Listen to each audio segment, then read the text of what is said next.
Hello, everybody. Welcome to Telli Talks, where we talk about life, growth, relationships, and all things in between. I am here with a very special guest today, Ronica. She is a chef, an entrepreneur. She homeschools her children. I cannot wait to hear her journey. Thank you for coming. Thank you. Cheers. Cheers. To everything that you do. Oh, thank you. Oh, this is so good. This is a mocktail. This is delicious. Oh my gosh, it looks delicious. That's what I should have got, a mocktail. I need a real cocktail right now. But for everyone that doesn't know your journey, can you tell us how you got to where you are today? Yeah. Well, first, I just wanted to say thank you. Oh, my pleasure. You are amazing. You're not only beautiful online, but you're even more beautiful in person. Oh, thank you. I love what you and your husband are doing with raising your children. I love the fact that you guys have business together. I'm just in awe. So, so I'm really honored to be here. Who I am, basically, yes, I'm Ronica. You know, I'm a wife, I'm a mother, I do homeschool my children. I actually have a spice line business, and I'm also a creative. So I like to create content that's food related. Have been doing that for just a few years, but that's, most people actually know me online through that. But yeah, that's me. Okay, I'm going to start with creating. What is your most, your most passionate project that you've created? Is it the spices? Is it online creating? What are you most passionate about? Oh, I really enjoy online creating. I think I enjoy just the fun aspect of it, of being creative, of taking it everywhere. I enjoy cooking, and because cooking is so inspirational in what you could do with it, I love all cuisines. I think I just love the fun of creating online. My spice business, of course, is my passion. Is something that, you know, I've always grew up in a very entrepreneurial family. So my parents had their own business. My husband and I had, you know, this is like our third business. I love that. I love working as a team with your spouse. Oh, come on. It just makes it so much better. Absolutely. Coming home and being like, okay, babe, this is what we're doing. Right, business meeting. Exactly. Yeah, that's exactly how our conversations go. So that team effort together. So, you know, working with my husband. So yeah, I think my spices, but it's funny, both I appreciate both. Absolutely. Okay, spices. How did you come up with, and when did you come up with your spices? So the spices, I actually, that was something we launched at the beginning of this year. It's something that's been in the works of something I wanted to do. As I mentioned earlier, as far as, you know, we've had several different businesses. You know, one was like a South Asian inspired clothing line. One was real estate marketing. One was actually with our son during the pandemic. Yeah. And then so this one, I mean, a lot of people wanted to actually taste my food when they saw my content. Absolutely. And I don't do meal prep. So I was like, you know, the best way to do it is share with you my recipes, but as well as, you know, my spices. That's like a unique blend of, you know, what I cook and offer. What is your favorite spice to use when you cook? Oh, okay. So it's always like, okay, I always like all purpose. But my Creole, that is actually, I put that on everything. It's smoky, it's flavorful, it has paprika. My Creole it spicy? Kick. It's not too spicy. Okay. I have a Jamaican jerk. It's a little bit more spicier. But do you like spice or? I like spice, but I don't like to sweat spice. Oh, like, no. I want the spice to be tasteful. Right. But not like that, oh my God, I can't The breathe. heat, I can't, right? yeah. The heat. Where like I want to still enjoy, I love eating, first of all. Okay. I like to enjoy my food. I cannot do like bland, unflavorful food. It's just not my thing. Some, like, you know, usually kids like unflavored food. My daughter's favorite food is caviar. She likes sushi, and she's 5. Okay. So she's like a foodie like me. My son, he's pizza and nuggets and yeah, like just burgers, no lettuce, no tomato, just cheese and meat, and that's it. And I'm like, what about ketchup? What about mayonnaise? Right. What about salt and pepper? Bare minimum. Wow. Like bare minimum, you know? So he's very like bland when he likes food. My daughter's the other way around, and all the kids, there's some with allergies, some without. So right. Putting the kids in the mix, how do they like all the seasonings that you make with food? Are they some picky, or do they all eat everything? How does that go? I think it's the same dynamic as yours. You know, my youngest, you know, he's just very straightforward, doesn't want too much seasoning. However, my daughter, just like your daughter, you know, she likes flavor, and she's like my mini me. So, you know, her favorite, you know, cuisine is like Burmese food, you know, so like they enjoy flavor in different cuisines, and I think she likes it, and she could cook too. How old is she? She's 14. Okay. She's 14, and so my youngest is 11, and my oldest is 16. But yeah, she could really cook. She could throw down, and she's a chef in herself, and actually really bakes too. I love that. Is she more of a baker or a cooker? Oh, it's funny. It has shifted. At one point, it was all about baking, and we supported her on that. It's like, and then she would make a total mess in the kitchen. But you know, now it's all about different, you know, meals she wants to cook. Like, yeah, she's just going, I'm like, what are you doing? So, I'm just making such and such. And I'm like, okay. Like, I love that. So my sister is a baker too, and she doesn't cook because she doesn't like fire. So her thing is like, I like to put stuff in the oven. Right. And I'm baking, but I'm not cooking because I don't deal with fire. And I was like, but you're not touching the fire. It's just like, you know, there. So your sister must be really good at math, because like baking is like down to a science. Yeah, she'll make the yeast, she'll make the dough, she'll do vegan cookies. Come on. Cinnamon roll, like everything baking. Yeah. And my brother's a vegan, so his dietary restrictions is not, I eat everything, so right. I don't have a dietary restriction. I don't eat mussels. That's the only thing that I don't eat. Shellfish, but, yeah. I eat shell. That's a tongue twister. I eat shellfish. Okay. I like oysters. I like lobster, shrimp. Crab. Crab, just not mussels. Mussels, right. That's the only one that I don't eat. That's funny. But I eat everything else. Yeah. I just don't like the taste of mussels. Okay. It's just an acquired taste to me. I'm fine with the texture of it. It's just a taste. But as far as the kids go, homeschooling the kids, how do they like being homeschooled? Well, as far as they tell me, they enjoy it. They love it. I feel that, you know, I appreciate homeschooling because you're able to really tailor their education. Absolutely. And, you know, each child, they need different, you know, things. You know, absolutely. They're their own individual, and they have different talents. And what my husband and I really did was, you know, try to feed some of their aspirations and goals. And we see it, you know, now. So, for example, my oldest son, he's 16. He's about to graduate. He actually, 2 years, actually presented at the world's largest science and technology fair. Oh, wow. It's called Maker Fair. And he was 10 years old, and he just did it recently. And then also, he, you know, like I was mentioning, he actually had his business during the pandemic, which was pretty successful, and where my husband and I, we had to step in to help support. I love that. And then currently, he's actually on his way to becoming a pilot. Oh, wow. Yeah. So and he's 16. He's 16. What I really appreciate is like you could really do project-based learning.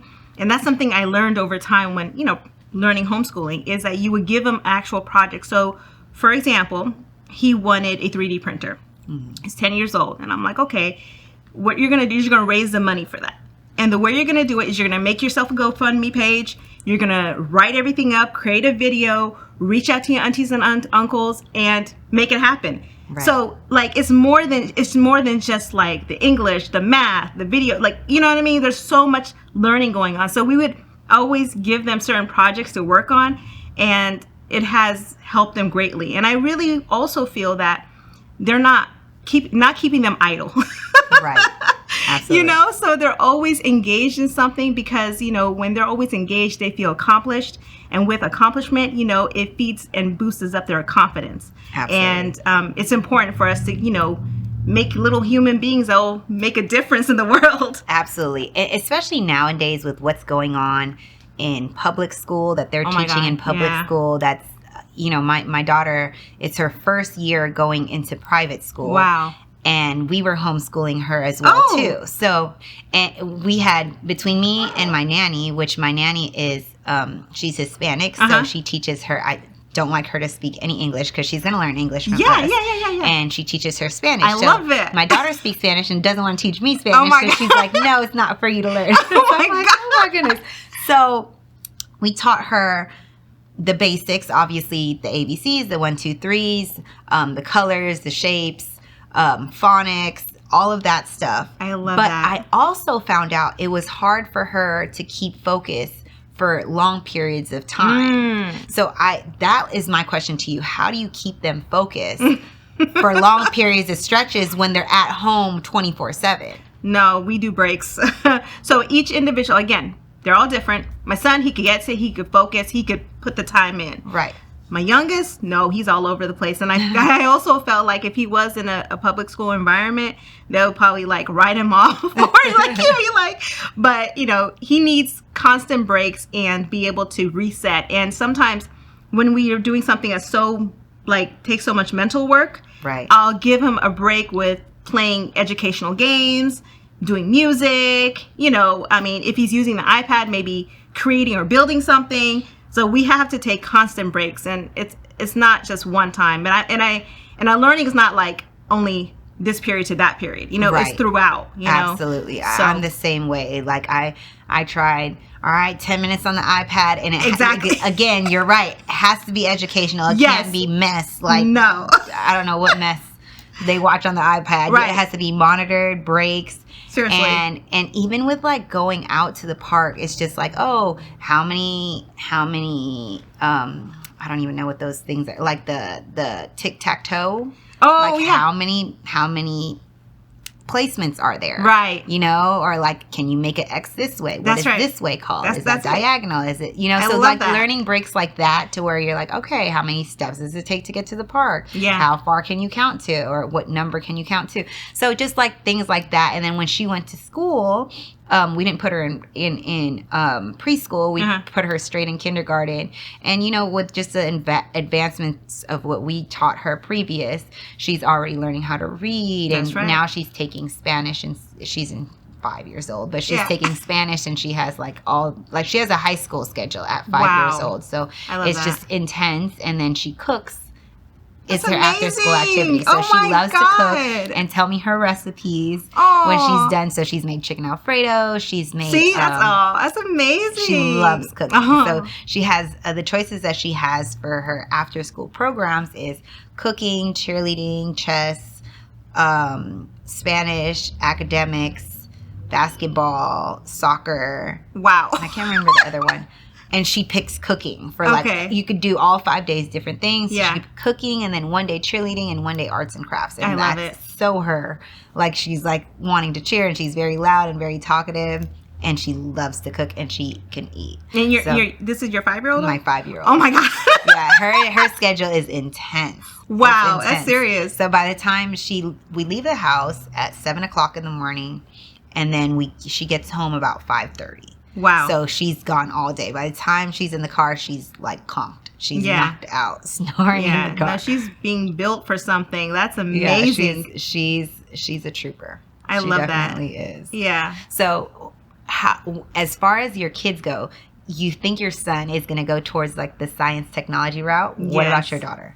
My daughter, so as of right now, she's an artist in herself. She actually did some like aerial dance. I love that. You know, she likes cooking, but I think right now her thing is, and I'm saying right now because it changes all the time.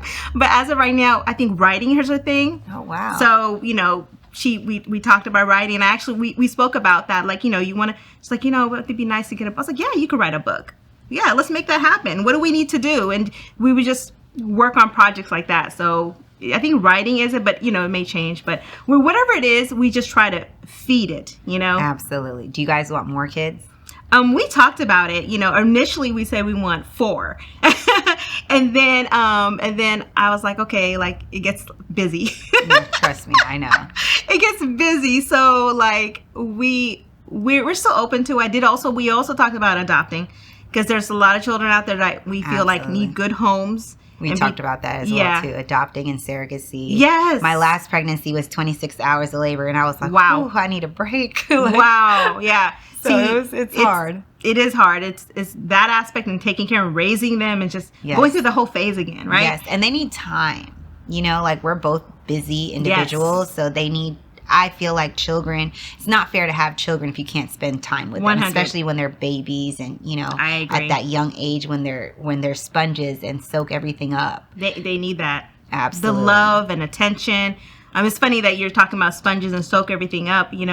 It's the love that you give, just like, when I'm cooking, like the love that I'm putting in my food. Absolutely. You know what I mean? So it's like, is that attention that you give. So you, as a baby raising this child, you know what I mean? You want to give it everything it needs to become a great human being. Absolutely. And we need that in this world.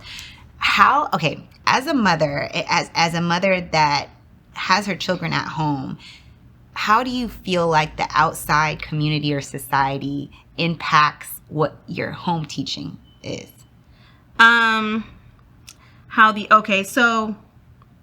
I know that's a reality because we live in this world and there's so many things that happen that I don't agree with, or like, there's a lot of wrong things that happen. The thing is, we try our best to explain to them both sides. Absolutely. And have them to understand, like, this is what it is. But, give them a perspective to see it, to be able to understand and be able to, understand in their own way, but why do you think this is right? Or why do you think this is wrong? Well, why, like, break it down. Like, we'll ask them questions. Like, if this is wrong, what are the reasons? How do you feel about this? What can happen? What are the consequences?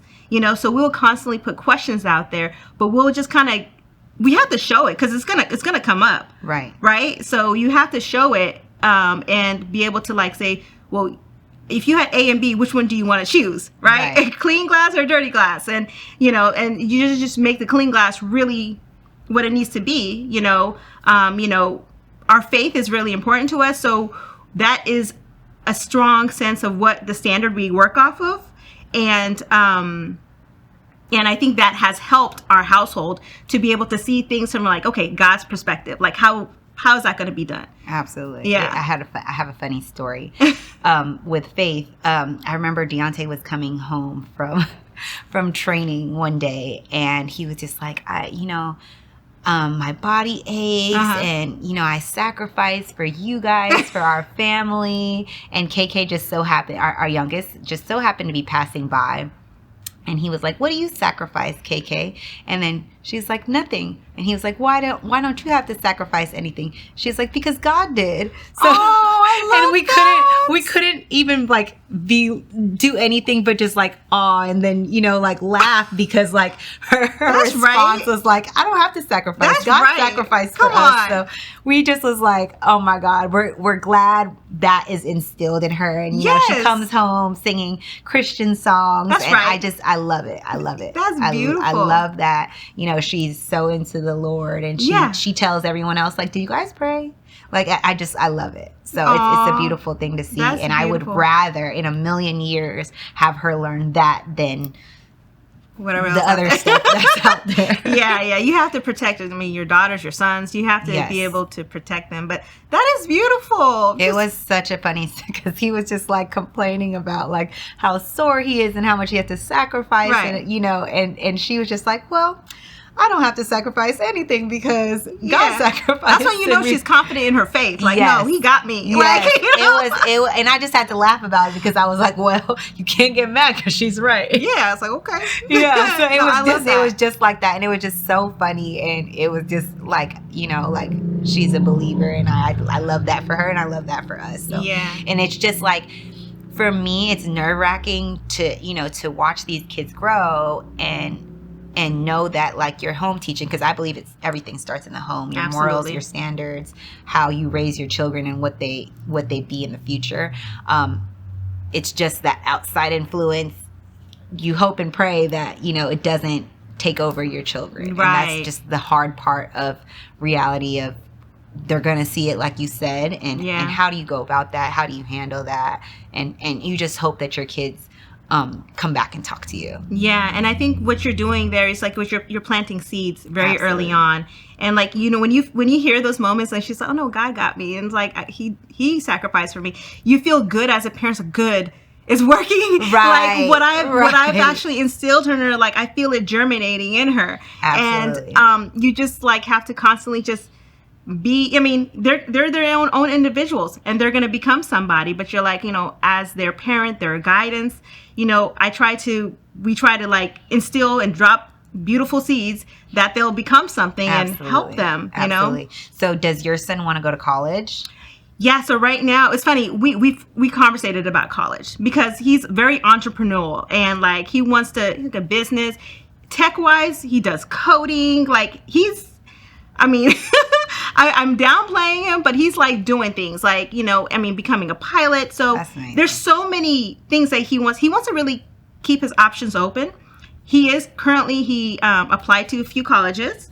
I think applying and actually, going through the process, just keeping his options open. And if he gets an intern at a tech company, like, that may open up. But like, I think I don't want to stop anything. And I just told him it's best to keep your options open. And also, education is a lifelong thing. You're going to be always learning. Right. So I'm still learning, right? And then I want to make sure they always instill, like, always learning is always there. Does it ever scare you that, like, he's going to, if he does go to college, that's like, ooh, that's a big leap. That's a hurdle. No. Yeah, it does. Because I'm just like, not to say they're sheltered, but I'm very protective. Right. And, I'm just like, well, how are others going to, treat him, whatever. But absolutely.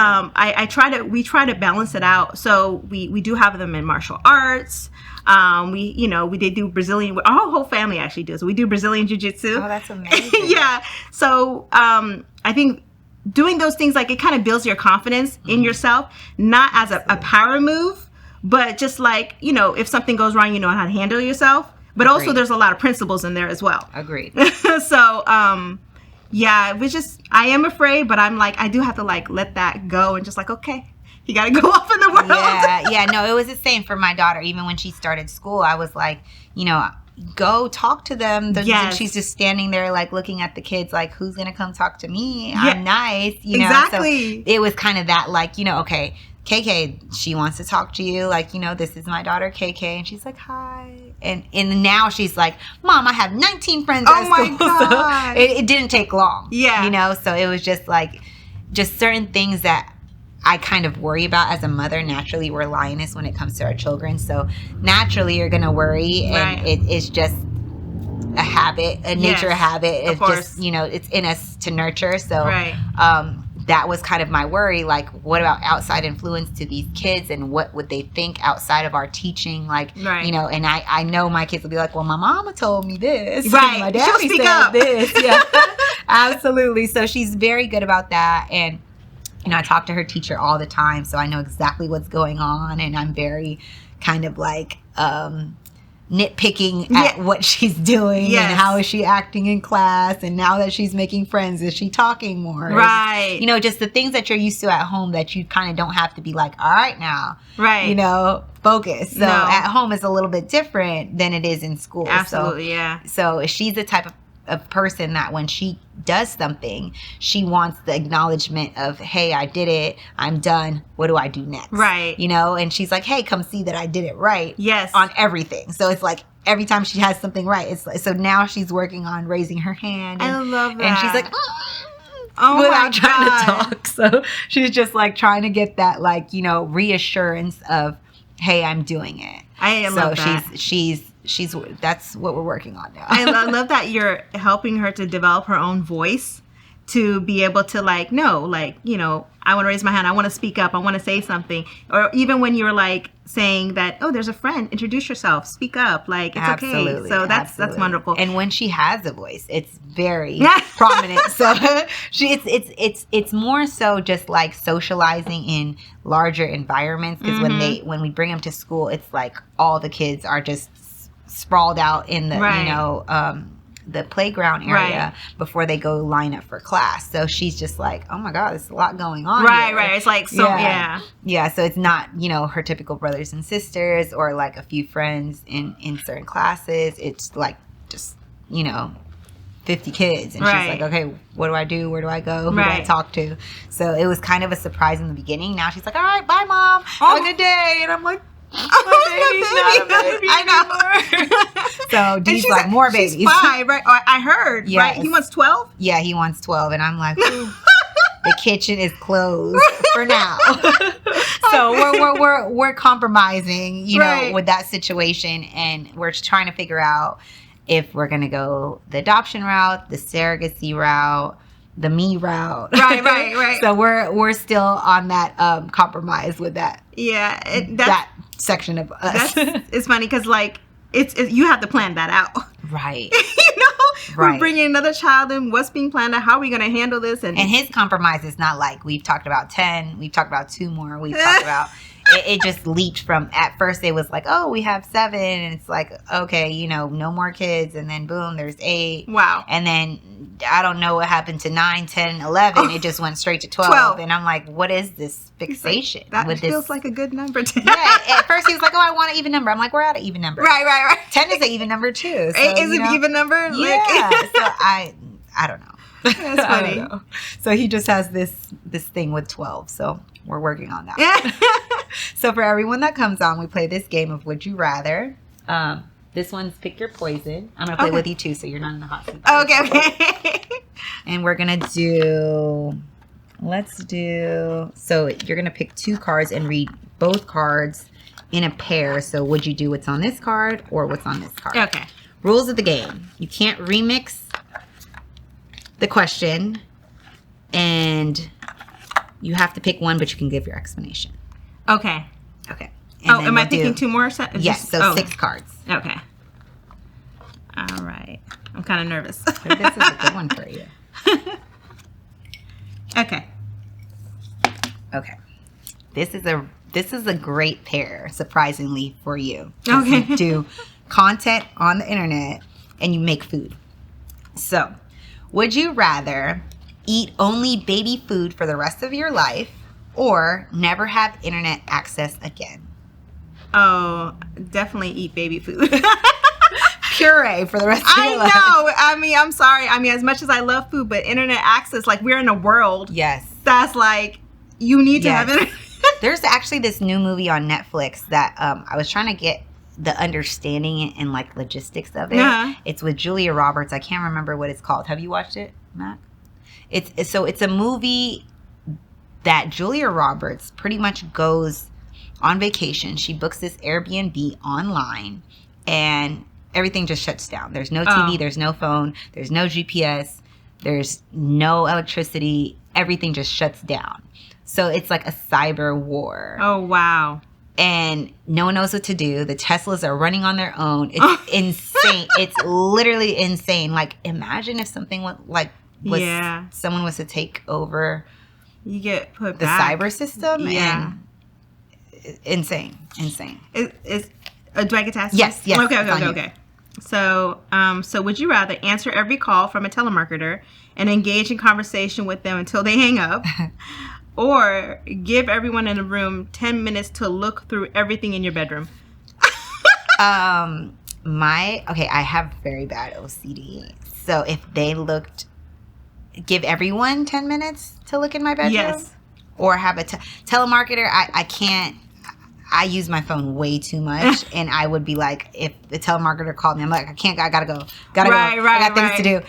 If someone was to look in my room, I love my closet. It's my safe space. I literally sit in there and just chill and woosah in my closet.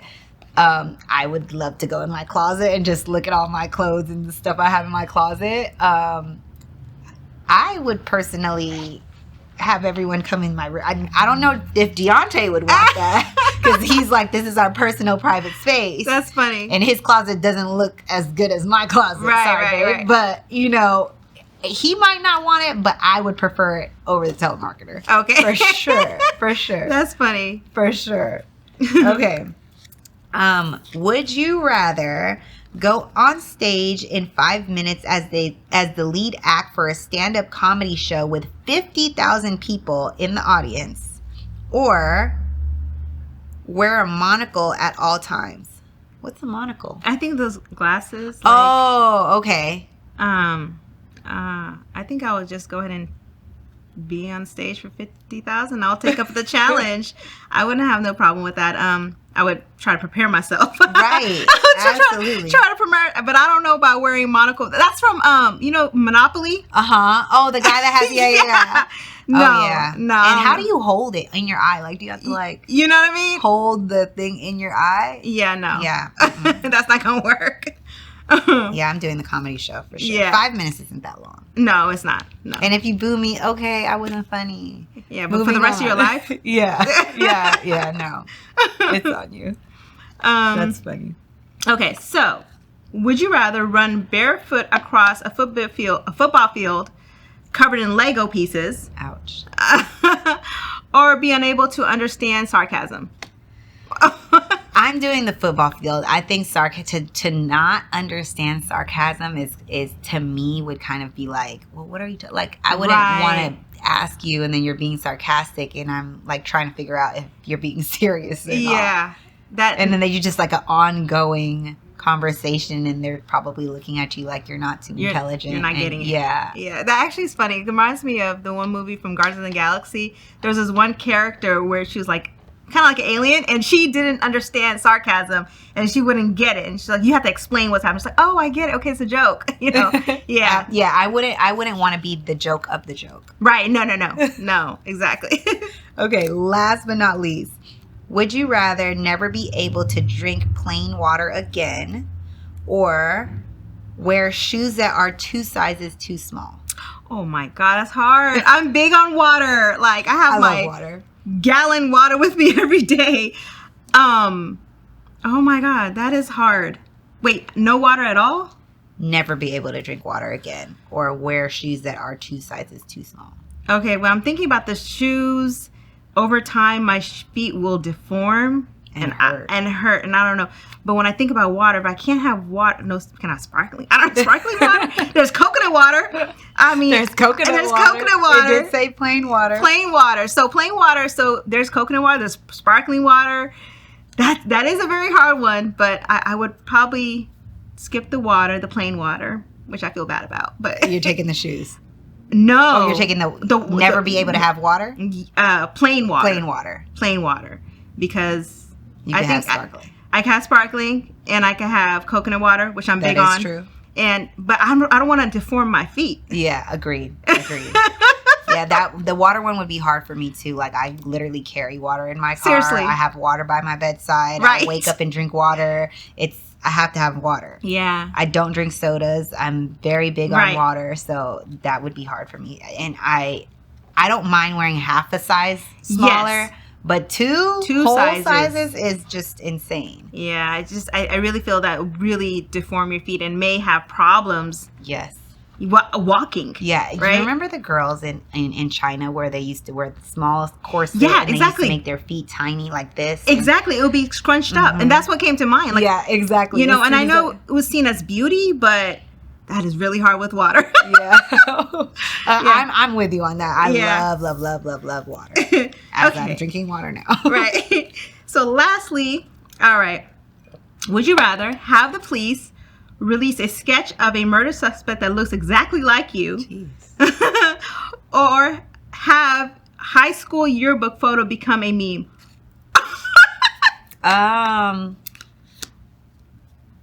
I would rather the high school photo become a meme, because it could be a good meme. It doesn't have to be a bad meme. That's true. The police sketch, I just feel like that's all bad, because then it's like when people see, they're gonna be like, "Oh, you're the murder suspect, right? Or you're the terrorist, or you're and just it can take your life. Yeah, it can switch up real quick. Yeah, I'm going for the meme, even if it's a bad meme. I'll take the meme over the sketch any day. And it's funny with the meme, what may happen. There's been people who've had bad memes, but it has worked out for them. Right. Over time. Right, exactly. So, yeah, I'm with you on the meme. So, do you believe, like, all publicity is good publicity? Well, I believe, like, sometimes, every rock is a boost, right? You're just a stepping stone. And I also believe that, things that happen in your life is for a reason. So, even if it's bad or good, it's all a learning experience. Absolutely. So, it's a journey, and I have to take the bad with the good. So absolutely. It's a yin and yang. Absolutely. Yeah. On that note, tell everyone where they could find you, what you have going on, where they can buy your spices, all that good stuff. Oh, thank you. Yeah. So online, my spice company is Flora and Mana. That's Flora, FLOR, and Mana.com. On IG and TikTok, My Mana Bites. I have delicious food videos, content creating on that, and yeah. And your Instagram. Oh, my Instagram is My Mana Bites. Sorry, my Instagram is My Mana Bites, and then also you actually had Nilam on the show, yes. And we have like a YouTube together. So it's it's Mana for the Soul on YouTube, and we have we're cooking together as sisters, and tell everybody what Mana means. Oh, Mana. Okay, so my family's from the Fiji Islands. So Mana has a very spiritual meaning as far as like spiritual force, or your nature, your fire in you. But Mana also has a meaning in the Bible and the Quran, which means like the food that God gives to the Israelites. So Mana it means a lot to me as far as food. That's why we have Flora and Mana, or My Mana Bites, and Mana for the Soul. But yeah, it's just a powerful word, especially in island culture. I love that. Make sure you guys tune in to all things that Ronica has going on. Follow her on Instagram. Get her spices. I cannot wait to try mine. Thank you for coming on. I appreciate you. Thank you so much. I really appreciate it. And that is it for Telli Talks.